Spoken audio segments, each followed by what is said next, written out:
The diner's neon sign flickered, casting a pink glow across the rain-slicked pavement as Elliot slipped inside, his hoodie damp and clinging to his frame.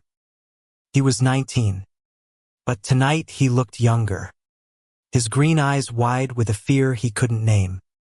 I stood frozen behind the counter, a coffee pot trembling in my hand, watching my stepson, the boy I'd raised for a decade, meet another man in secret. It wasn't the meeting itself that stopped my heart. It was the way Elliot's hand brushed against the stranger's, tentative yet deliberate, a gesture so intimate it felt like a confession.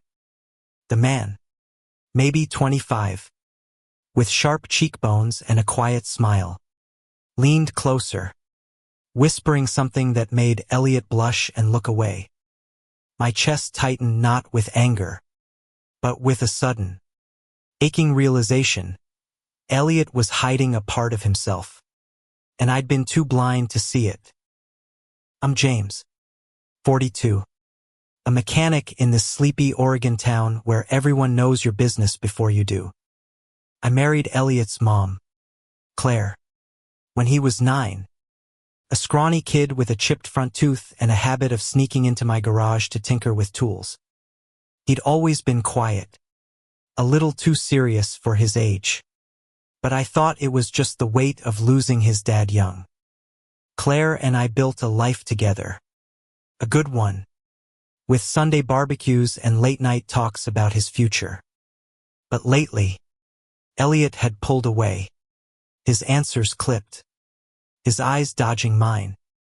I chalked it up to college, to him being 19 and figuring himself out. Until tonight. The diner was nearly empty, save for an old couple sharing pie in the corner and the hum of a jukebox playing Johnny Cash. I come to grab a burger after a late shift, never expecting to see Elliot here, in a booth with a man whose name I didn't know. I should have walked away, given him space, but my feet carried me closer, drawn by a need to understand. Elliot, I said, my voice low but sharp enough to cut through the diner's hum. His head snapped up, and the color drained from his face. The other man, lean, with dark hair and a leather jacket, froze, his hand pulling back like he'd been burned. James. Elliot's voice cracked, his eyes darting between me and the stranger. What are you doing here? I could ask you the same thing. I set the coffee pot down on an empty table, my hands shaking. I wasn't angry, not yet, but the air felt thick with something unspoken. Who's this? The man stood, offering a cautious nod. I'm Ryan, he said, his voice steady but guarded. Elliot's friend. Friend. The word hung there, heavy with meaning. Elliot's jaw tightened, and he stared at the table like it held all the answers. I wanted to demand more, to know why he'd kept the secret, why he hadn't trusted me. But something in his expression, raw, fragile, like he was bracing for a blow, stopped me cold. Let's talk outside, I said, nodding toward the door. Elliot hesitated, then followed, leaving Ryan behind. The rain had stopped, but the air was cool, the streetlights reflecting off puddles. I leaned against the diner's brick wall, trying to find words that wouldn't break him. Elliot, what's going on? I asked, softer now. You've been dodging me for months, and now this. He shoved his hands into his pockets, his shoulders hunched. It's not what you think. Then tell me what it is. I stepped closer, searching his face. I'm not your enemy, kid. I've known you half your life. His eyes met mine, glistening under the streetlight. I didn't want you to find out like this, he whispered. I'm gay. James. And Rian, he's more than a friend. The words hit like a punch. Not because they shocked me, but because they didn't. Deep down, I sensed something. The way Elliot lit up around certain people. The way he'd tense when Claire asked about girlfriends. But hearing it aloud, seeing the fear in his eyes, made my heart ache. I wanted to hug him, to tell him it was okay. But I didn't know if he'd believe me. Why didn't you tell me? I asked, my voice barely above a whisper. He laughed, a bitter sound. Because I've heard what people in this town say. What Mom says when she thinks I'm not listening. I didn't want to lose you guys. Lose us. The thought was a knife in my gut. Claire had her beliefs, shaped by a strict upbringing, and I'd never pushed back hard enough. But I wasn't her. I'd spent years fixing broken things, cars, bikes, lives. I could fix this, too. Couldn't I? Elliot, I said, stepping closer. You're not losing me. Not now. Not ever. His eyes widened, searching mine for a lie.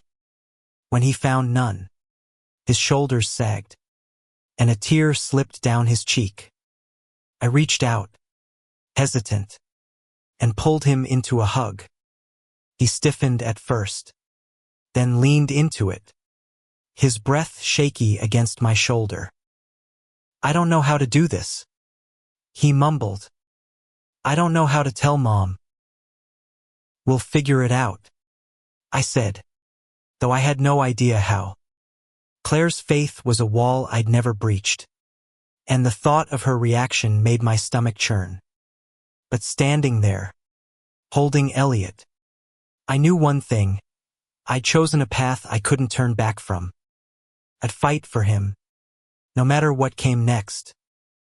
Inside, Ryan watched us through the diner window, his expression unreadable. I didn't know him, didn't know if he was good for Elliot, but I'd learn. For now, I had to be the father Elliot needed, not the one who judged, but the one who stayed. As we walked back inside, the jukebox shifted to a softer song, and I felt the weight of 1,000 unspoken words. This was just the beginning. The next morning, the garage smelled of oil and metal, a familiar comfort that did little to ease the knot in my chest. I'd barely slept, replaying Elliot's confession, the fear in his eyes, the way Ryan's hand had lingered on his. I wanted to protect him, but Claire's reaction loomed like a storm on the horizon. Elliot shuffled in around noon, his hoodie swapped for a flannel shirt, his eyes red-rimmed but steady. You didn't tell Mom, did you? He asked, picking up a wrench and turning it over in his hands. Not yet, I said, wiping grease off my fingers. But we need to talk about how to handle this. He nodded, avoiding my gaze. She's not gonna take it well, James. You know how she is. I did. Claire's faith was her anchor, but it came with sharp-edged sermons about sin. Whispers about those people when she thought no one was listening. I'd always brushed it off, thinking it didn't matter. But now it did. It mattered more than anything. Let's start with you, I said, leaning against the workbench. Tell me about Ryan.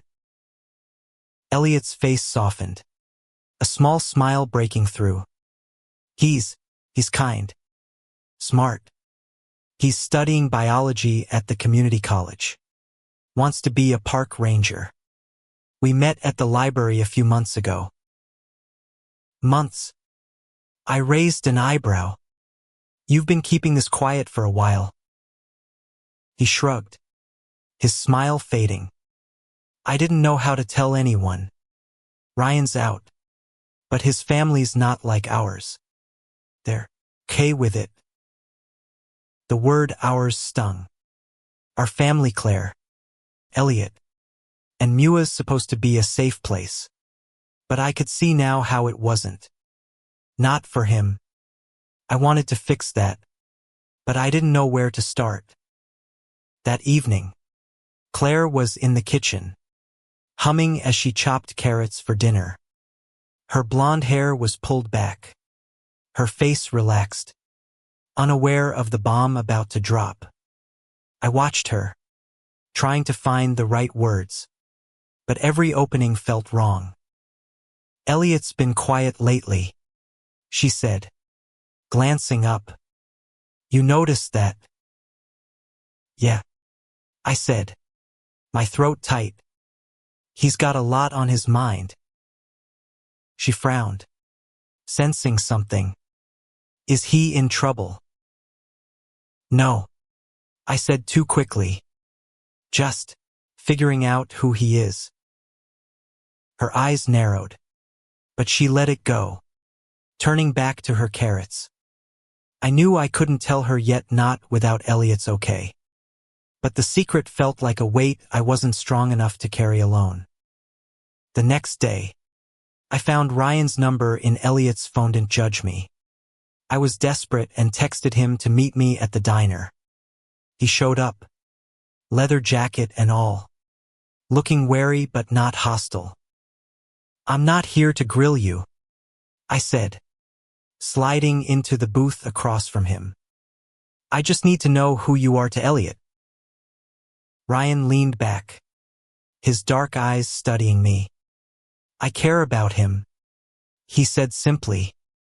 He's scared, but he's honest. Brave, too, even if he doesn't see it. I nodded, seeing the sincerity in his face. He's terrified of losing his family. Ryan's jaw tightened. I know. I've been there. My folks took a year to come around. But they did. Elliot's not sure he'll get that. I wanted to promise he would. But I couldn't. Not yet. Instead, I asked, what's your plan with him? Ryan smiled, a little sad. Just to be there. To listen. To love him. If he lets me. Love. The word hit hard. Elliot was 19. Barely an adult. But the way Ryan said it felt real. Not fleeting. I didn't know if I trusted him yet. But I trusted that he saw Elliot the way I died, a kid worth fighting for. Back home, Elliot was waiting in the garage, his expression anxious. You talked to Ryan? Yeah, I said, tossing him a rag to clean his hands. He seems solid. But this is your call. Elliot, you want me to talk to your mom? Or you want to do it? He swallowed hard. I don't know if I can. Then we do it together, I said, clapping a hand on his shoulder. But you need to be ready for her to struggle with this. He nodded, his eyes distant. I just want her to see me, not what she thinks I am. That night, I lay awake next to Claire, her steady breathing a contrast to the chaos in my head. I thought about the boy I'd raised, the man he was becoming, and the family we'd built. I didn't know how to bridge the gap between Claire's beliefs and Elliot's truth, but I knew I'd try. For him, I'd try anything.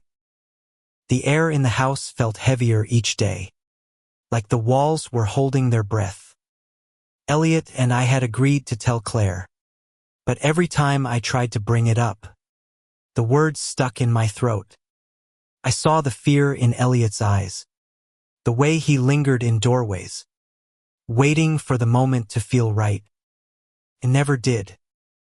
On Sunday, the church parking lot was packed. Pickup trucks and minivans gleaming under the Oregon sun. Claire adjusted her scarf, smiling at neighbors as we walked in. Elliot trailed behind, his hands stuffed in his pockets, his face a mask of calm that didn't reach his eyes. I wondered if he felt the same weight I did, the weight of a truth that could shatter everything. The sermon was about forgiveness, but the pastor's words veered into familiar territory. Sin, temptation, the wrong paths people choose. I saw Elliot flinch, his jaw tightening, and I reached over, squeezing his shoulder. Claire didn't notice, her eyes fixed on the pulpit, nodding along. I wanted to shake her, to make her see the boy beside her. But I stayed silent, my heart pounding. After church, we drove home in silence, the radio filling the void with country twang. At the kitchen table, Claire started talking about the sermon, her voice bright. It's so important to stay true to what's right, she said, pouring coffee. Don't you think, Elliot? He froze, his mug halfway to his lips. Sure, he muttered, but his eyes met mine, pleading. Couldn't wait anymore. Claire, I said, setting my coffee down. We need to talk. About Elliot. Her smile faltered, her hands stilling. What's wrong? Elliot's breath hitched, and I saw his hands tremble. I wanted to carry this for him, but he had to speak his truth. Go on, kid, I said softly. I'm right here. He took a shaky breath, his eyes fixed on the table. Mom, I'm gay. The room went silent, the kind of silence that swallows everything. Claire's face went pale, her lips parting but no words coming out. I reached for her hand, but she pulled back. Her eyes locked on Elliot. What? She whispered, like she hadn't heard right. I'm gay, Elliot repeated, his voice stronger now, though it trembled. I've known for a while. I didn't want to hide it anymore. Claire's hands clenched, her knuckles white. This isn't you, Elliot. It's a phase. You're confused. I'm not confused, he said, his voice breaking. This is who I am. She stood abruptly, her chair scraping against the floor. No, you're my son. You're not that. The word hung in the air, sharp and ugly. Claire, I said, standing too. He's still your son.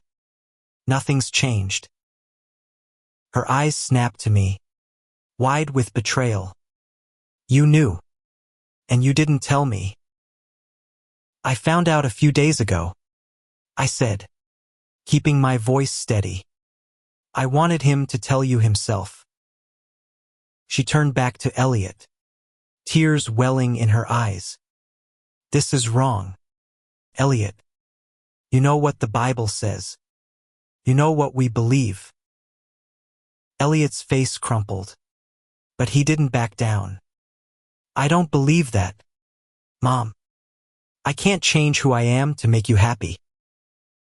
The words hit her like a slap. She staggered back, then turned and walked out, the screen door slamming behind her. Elliot sank into his chair, his head in his hands, and I knelt beside him, my hand on his back. She'll come around, I said, though I wasn't sure I believed it. Give her time. He shook his head, tears falling onto the table. She hates me. She doesn't, I said fiercely. She's scared. She loves you, but she's got to work through this. I stayed with him until he calmed, then went to find Claire. She was in the backyard, sitting on the old swing set, her face buried in her hands. I sat beside her, the silence stretching between us. "I don't understand," she whispered finally. "How can he be like that?" "He's still Elliot," I said. "The same kid who loves fixing cars with me, who cries at sad movies. He's just being honest about who he loves." She shook her head, her voice trembling. "It's a sin, James. I can't just accept it." "Then don't," I said, sharper than I meant. "But don't push him away. He needs you." She looked at me, her eyes searching for something I couldn't give her certainty. Maybe, or a way to make this fit her worldview. I didn't have it. All I had was love for the kid who'd become my son, and a determination to keep our family whole. That night, Elliot stayed in his room, and Claire slept on the couch. I lay awake, staring at the ceiling, wondering how we'd find our way through this. The path I'd chosen standing by Elliot wasn't just unthinkable to Claire. It was starting to feel like a battle I might not win. Days turned into a tense standoff. Claire moved through the house like a ghost, her smiles forced, her conversations clipped. Elliot stayed out late, sometimes not coming home until dawn, and I knew he was with Ryan, finding solace in a world that didn't judge him. I wanted to be his anchor, but I was caught between him and Claire, trying to hold our family together while it frayed at the edges.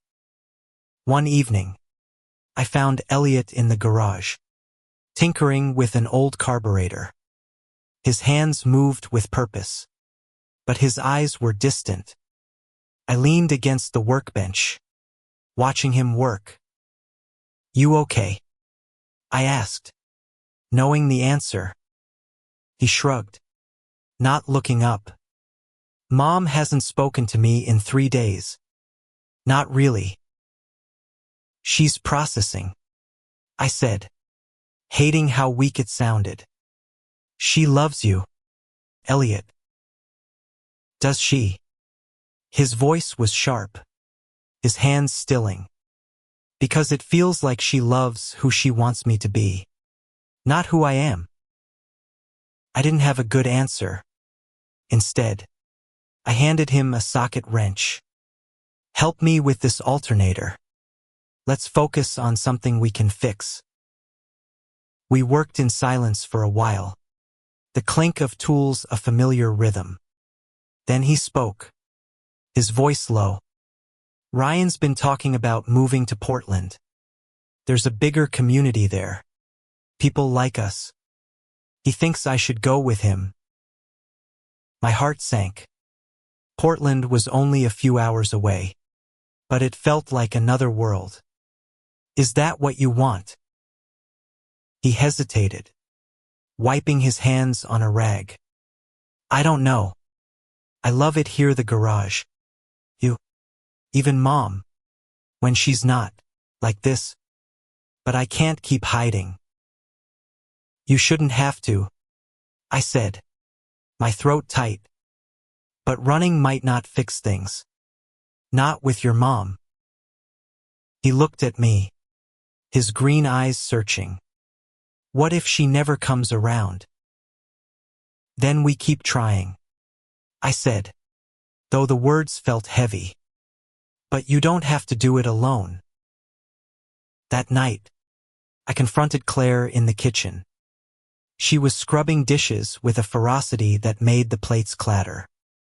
"We need to talk about Elliot," I said, keeping my voice calm. She didn't look up. "I'm not ready."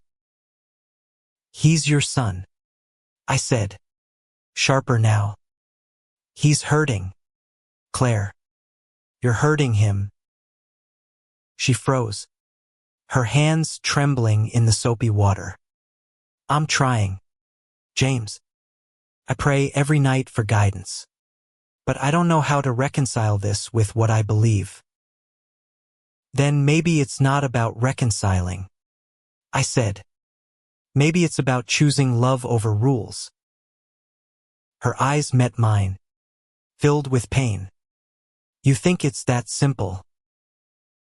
No, I admitted. But I think it's worth it. She didn't answer, just turned back to the dishes. I left her there, feeling the distance between us grow.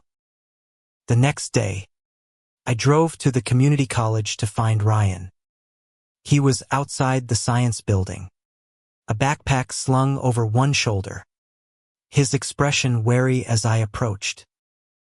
I'm not here to fight, I said, raising my hands.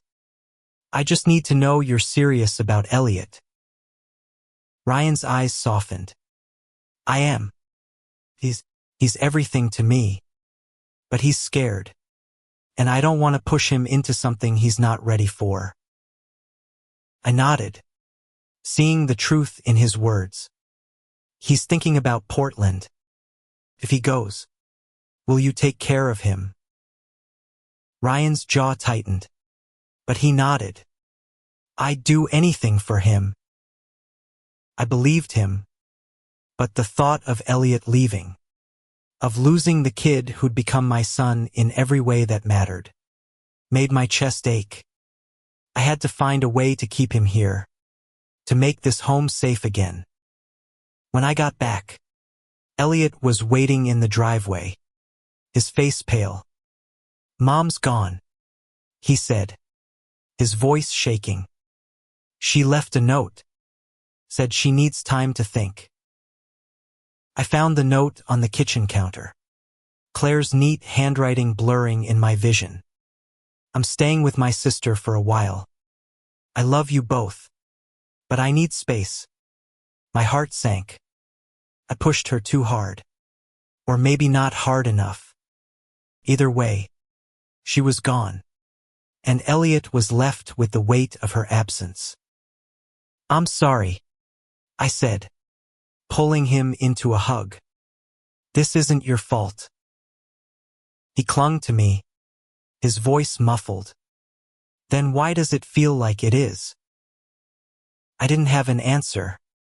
All I could do was hold him, promising myself I'd find a way to bring Claire back, not just to the house, but to us. Claire's absence left a hole in the house, like a missing piece in a machine that wouldn't run right. Elliot retreated further, spending most of his time with Ryan or in the garage, where the clank of tools drowned out the silence. I tried to keep things normal, cooking dinners, joking about his terrible taste in music, but the strain was there. In every glance he stole at the empty chair at the table. A week later, I got a call from Claire's sister, Ellen, in Seattle. She's a mess, Ellen said, her voice low. She's praying, crying, reading that Bible of hers like it's got all the answers. She loves Elliot, James, but she's stuck. Stuck how? I asked, gripping the phone. She thinks loving him means fixing him, Ellen said. I'm trying to get through to her, but it's slow. I thanked her and hung up, my mind racing.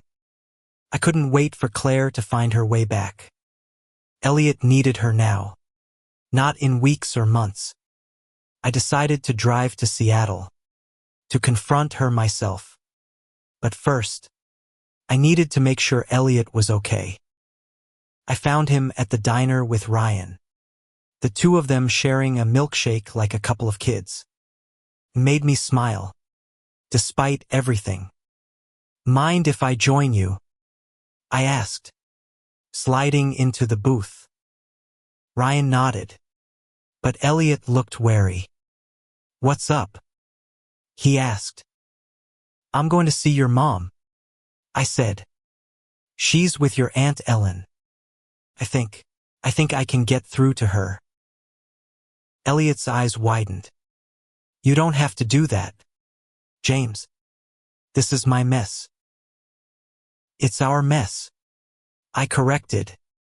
You're my family, Elliot. Both of you are. He looked down, his fingers tracing the edge of the table. Ryan reached over, squeezing his hand, and I saw the way Elliot relaxed. Just a little. It was enough to remind me why I was fighting.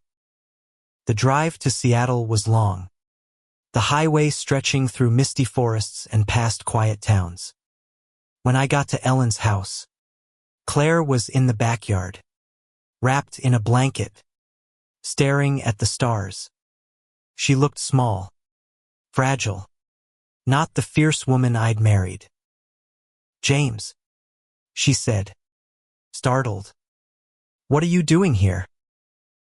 For you, I said, sitting beside her. And for Elliot. We need you, Claire. Her eyes filled with tears. I don't know how to do this. I keep praying for him to change. But what if he doesn't? Then we love him anyway, I said, my voice firm. He's not broken, Claire. He's just different from what you expected. She shook her head, her voice breaking. I'm scared, James. Scared of losing him, of doing this wrong. Then come home, I said. Talk to him. Listen to him. You don't have to understand everything, but you have to try. She didn't answer, but she leaned against me, her sobs quiet against my shoulder. I held her, hoping it was enough to bring her back. When I returned home, Elliot was waiting, his eyes anxious. Did you see her? Yeah, I said, dropping my keys on the counter. She's struggling, but she's thinking about you, about us. He nodded, his expression guarded. What if she never gets it? Then we keep going, I said. You and me. And Ryan if you want him. We're enough. He smiled, small but real. And for the first time in days, I felt a flicker of hope. But that night, as I lay awake, I couldn't shake the fear that Claire's absence was only the beginning of the battles we'd face. 2 weeks later, Claire came home. She didn't announce it, just walked in one evening with a suitcase, her face pale but determined. Elliot was in the garage, and I saw the flicker of relief in his eyes when he saw her, followed by fear. I'm not here to fight, Claire said, setting her bag down. I want to try. Elliot nodded, his hands shoved in his pockets. Okay. Dinner that night was quiet, the clink of forks louder than our words. Claire asked Elliot about school, about the garage, carefully avoiding the elephant in the room. I watched them, hoping for a crack in the wall between them, but it held firm. After dinner, Claire found me in the living room. I talked to Pastor Mark, she said, her voice low. He says there's a program for people like Elliot to help them. My blood ran cold. A program? You mean conversion therapy? She flinched at the term. It's not like that. It's guidance to help him find the right path. Claire, I said, my voice hard. There's nothing wrong with him. You can't fix what isn't broken. Her eyes filled with tears. I'm trying to save him, James.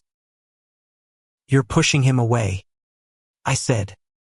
If you love him, you'll see him for who he is, not who you want him to be.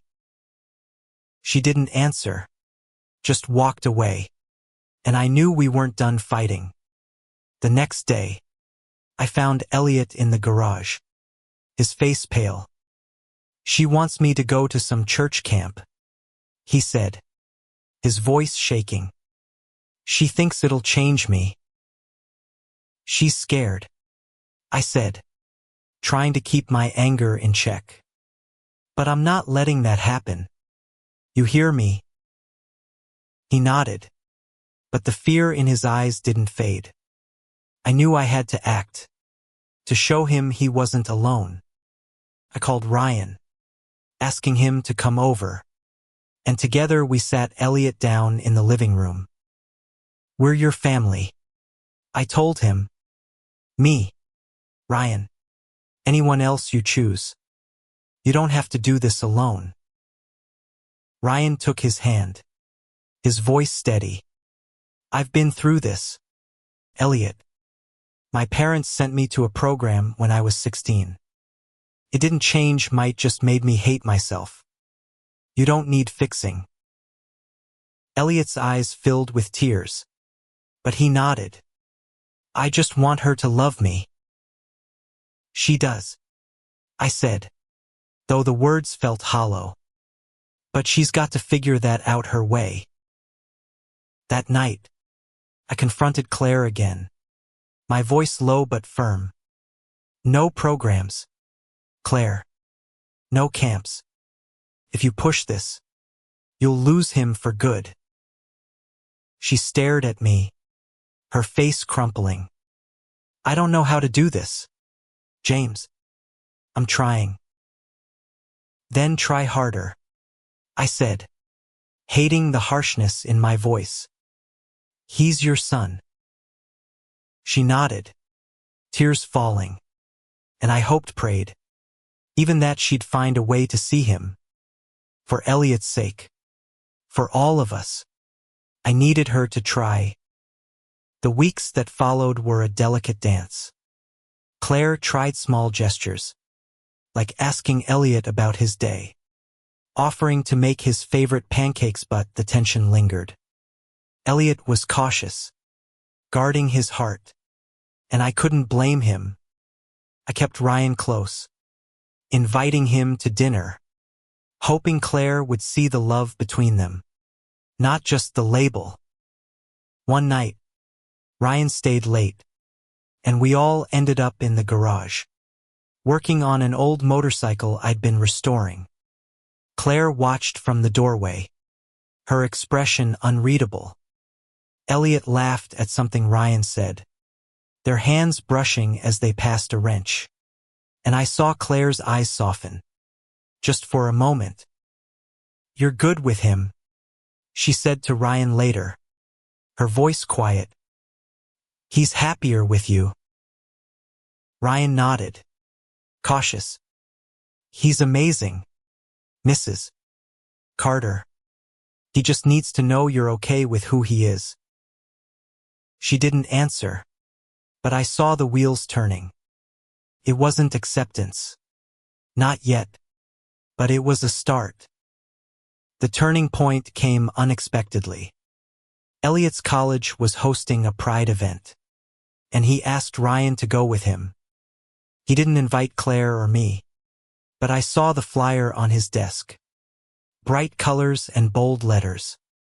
I knew it was a big step for him, stepping into a space where he could be himself. "I'm proud of you," I told him that morning, clapping his shoulder. "You're braver than I ever was." He smiled, shy but real. "Thanks, James, for everything." Claire overheard, her eyes lingering on the flyer. That evening, she found me in the kitchen. "I want to go," she said, her voice trembling. "To the pride thing. For Elliot." I stared at her, hope flaring in my chest. "You sure?" She nodded, tears in her eyes. "I don't understand it all, but I want to try. For him." We went together, standing at the edge of the campus quad, watching Elliot and Ryan laugh with a group of students waving rainbow flags. Claire's hands were clenched, but she didn't look away. When Elliot saw us, his eyes widened, then filled with tears. "Mom," he said, approaching cautiously. "I'm here," she said, her voice breaking.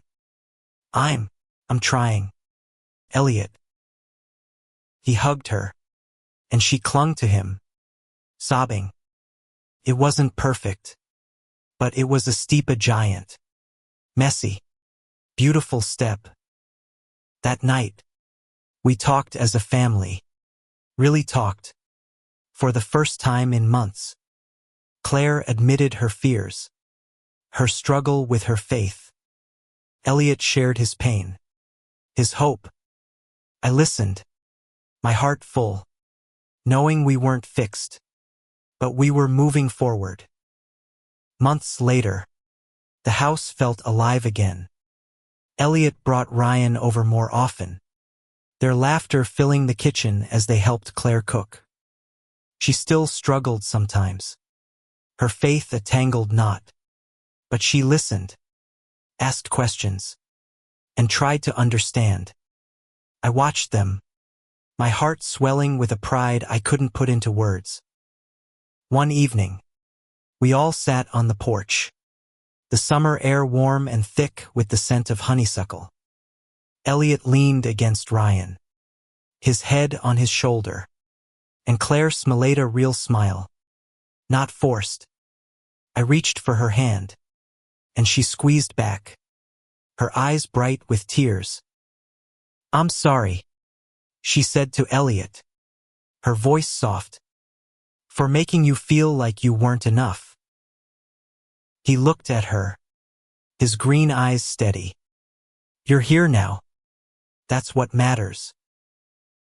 Ryan reached out, offering Claire a tentative smile. "Thank you," he said, "for trying." She nodded, wiping her eyes. "You're good for him. I see that now." I looked at my family, imperfect, bruised, but whole, and felt a weight lift. I caught Elliot in a moment of weakness, but it wasn't weakness at all. It was courage, raw and real, and it had changed us all. The path I'd chosen, standing by Elliot, fighting for him, wasn't unthinkable anymore. It was the only path that made sense. Love wasn't about fixing people. It was about seeing them, scars and all, and choosing to stay. As the sun set, painting the sky in shades of pink and gold, I knew we'd face more challenges. Claire's faith would always be a part of her, and Elliot's truth would always be his. But we'd face them together, as a family, stronger for it. Elliot caught my eye, his smile small but bright. "Thanks, James," he said, his voice steady, "for choosing me." "Always," I said, and meant it.